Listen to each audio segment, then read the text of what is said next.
Well, Islam in the modern world is a community that contains about 1.4 or 1.6 billion people. It's, it's worldwide, so it's hard to really summarize concisely what it looks like in the modern world. There's some trends. So, for example, many people describe the history of Islam now as a kind of conflict that's going on.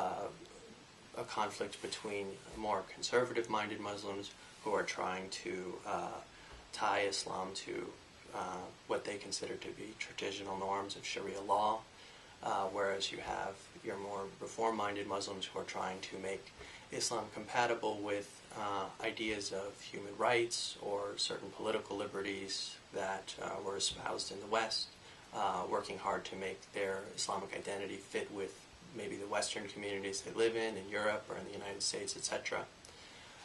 So you do see this going on. I spent 2 years in the Sultanate of Oman studying at one of their madrasas, and I wouldn't say that they framed their understanding of Islam that way. Rather, they simply went to the school to become experts in sacred Islamic texts and practices so they could go back and interpret them for their communities.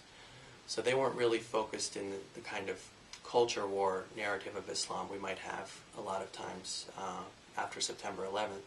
That being said, many of the students and teachers were oftentimes interested in pulling me aside and telling me the truth about Islam and explaining to me why Islam doesn't condone terrorism and these kinds of things. So it shows that this discourse is on their minds, even if that's not the reason why they're going to study Islam, even if that's not behind their motivation to study.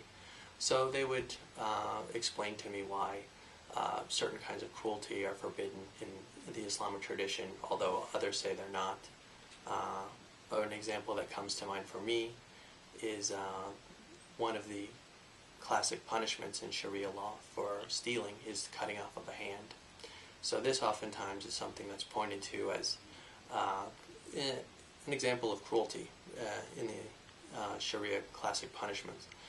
So one of my friends pulled me aside and told me that actually, from his point of view and the point of view of a lot of the scholars at the madrasa in Oman, they practice a kind of Islam called Ibadi Islam. He says, we shouldn't cut off hands in governments today. Why is this? Is it because it's cruel? He says, no, it's not cruel. God says in the Quran to cut off the hand of the thief. God's not wrong. God doesn't say cruel things. So it's not cruel, and it's not even incorrect to do it from God's point of view. From the human point of view, though, he said it is incorrect. Why? Because humans can't perform these punishments with justice. So what he meant by that was, in societies that do enforce the severance of the hand for theft, what you'll see is the people whose hands are cut off tend to be the poor, impoverished, people without powerful friends, people without money for good legal defense. Whereas if you have a prince, right, who takes a lot of the state funds and spends them on lavish vacations, these kinds of things, that's a form of stealing, but his hand remains on his body. So because human beings can't practice this punishment with justice or fairness, they shouldn't practice it at all. That's his way of coming at the charge of cruelty. So it's one example of Muslims taking on this sort of discourse of Islam being a religion of cruelty or backwards laws and trying to respond to it by explaining how the Sharia should endorse laws of justice that you and I recognize.